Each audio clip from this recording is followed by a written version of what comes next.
Hello everyone, स्वागत है आपका फिर से एक नए वीडियो पर।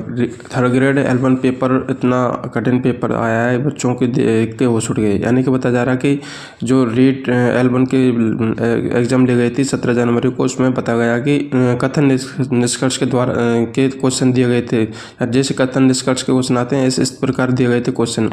बताया जा रहा है कि जैसे एक क्वेश्चन है, कजली तीज भाद्रपद कृष्ण तृतीया को बूंदी में मनाई जाती है। कारण अलंकृत पालकियों में तीज का मनोहरी जुलूस पिछोला झील के मनोहरी गणगौर घाट के रूप से शुरू होता है और जो कि आतिशबाजी से समाप्त होता है।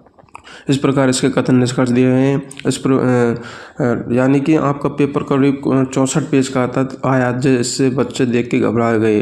बच्चे बोल रहे थे कि हमें करने के लिए टाइम नहीं मिल पाया, लॉन्ग पेपर था और हम उसको पढ़ने में टाइम पढ़ रहे हैं या फिर क्वेश्चन करें। जैसे कीर्ति स्तंभ के बारे में निम्नलिखित कथनों पर विचार करें। कीर्ति स्तंभ जैन तीर्थकर को समर्पित है। यह 13वीं सदी में निर्मित किया गया था। यह 24.5 मीटर ऊंचा लंबा है। इस्लामी वास्तुकला शैली में निर्मित है। यह विजय स्तंभ से लगभग 150 वर्षों बाद निर्मित किया गया था।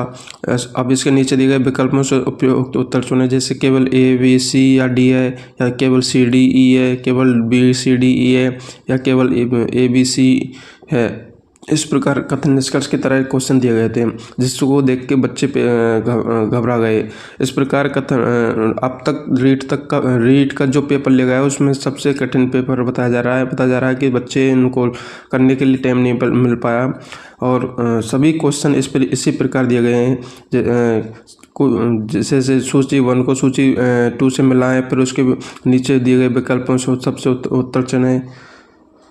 सूची 1, सूची 2 झीलों के बारे में राजसमंद झील, खाए, पिछोला झील, अन्ना सागर झील, फिर नीचे दिए विकल्पों से उत्तर चुनें।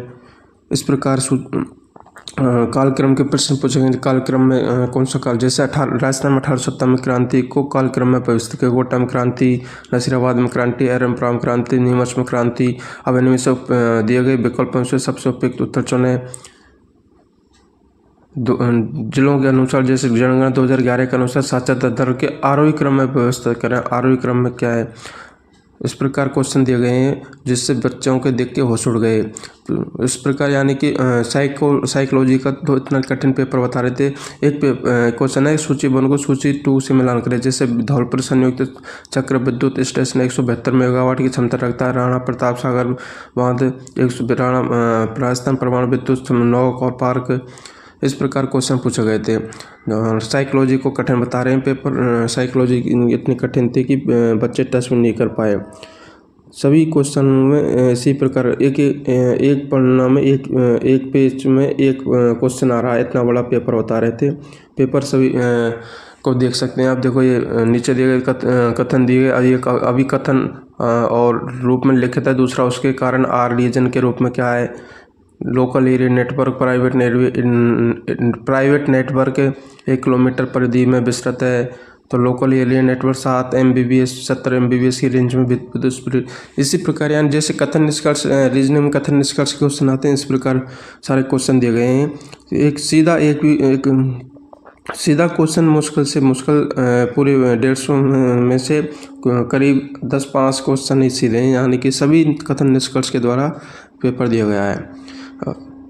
बच्चों जिसको कर नहीं पाए, उनका मन घबराने लग गया, तो बच्चे पेपर को देख के घबरा गए। तो पेपर भी अब तक का सबसे कठिन पेपर बता रहे हैं रीट का, जो कि